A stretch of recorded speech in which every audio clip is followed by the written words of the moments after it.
গত রোববার দুপুর ১টায় বায়েজিদের প্রচণ্ড জ্বর হলে তার বাবা মামুন বরগুনায় হাতুড়ে ডাক্তার বিধান রঞ্জনের কাছে নিয়ে যান।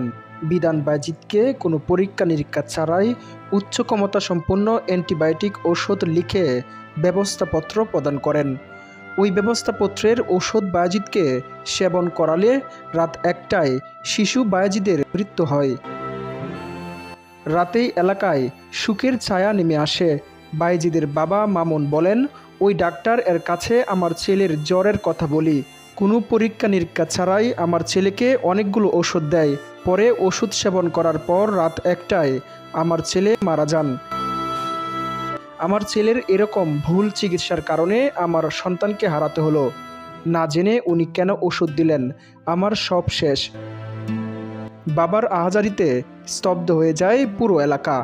বরিশাল শেরেবাংলা মেডিকেল কলেজ হাসপাতালের মেডিকেল অফিসার ওই এলাকার ডাক্তার SM শামসুল আরিফিন বলেন, একজন জ্বরের রোগীকে কোনো পরীক্ষা নিরীক্ষা ছাড়াই বিধান রঞ্জন কীভাবে উচ্চ ক্ষমতা সম্পন্ন অ্যান্টিবায়োটিক দিলেন, এটাই ভাবার বিষয়।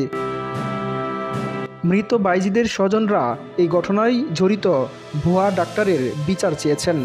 জানা যায়, গত ২ দিন আগে বরগুনার সিনিয়র জুডিশিয়াল ম্যাজিস্ট্রেট SM শরীয়তুল্লাহর ভ্রাম্যমাণ আদালতের মাধ্যমে মোবাইল কোর্ট পরিচালনা করে বরগুনায় ৩ জন ভুয়া চিকিৎসককে ১ লাখ টাকা করে জরিমানা করেন এবং একজনের বিরুদ্ধে নিয়মিত মামলা দায়ের করা হয়। ওই জরিমানাকৃত ৩ জনের মধ্যে একজন বিধান রঞ্জন। আজ বায়েজিদ শুধুমাত্র বাবার অসাবধানতার কারণে ভুল চিকিৎসায় তার জীবন প্রদীপ নিভে গেল।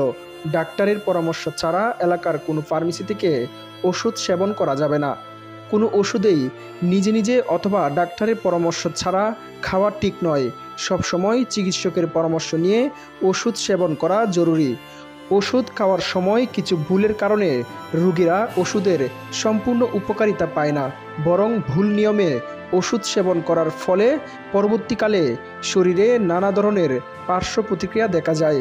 ২০১৬ সালের একটি প্রতিবেদন অনুযায়ী প্রতি বছর ৭ মিলিয়নের বেশি এশিয়া অঞ্চলের মানুষ ভুল ওষুধ ব্যবহার করে থাকে, যেখানে বাংলাদেশে অর্ধ মিলিয়নেরও বেশি। ভুল ওষুধ সেবনে আপনার যেমন রোগ প্রতিরোধ ক্ষমতা হ্রাস পাচ্ছে, তেমনি অনেক ওষুধ আপনার শরীরে রেজিস্ট্যান্ট হয়ে যাচ্ছে, ফলে ভবিষ্যতে সেই ওষুধটি আপনার শরীরে আর কাজ করছে না।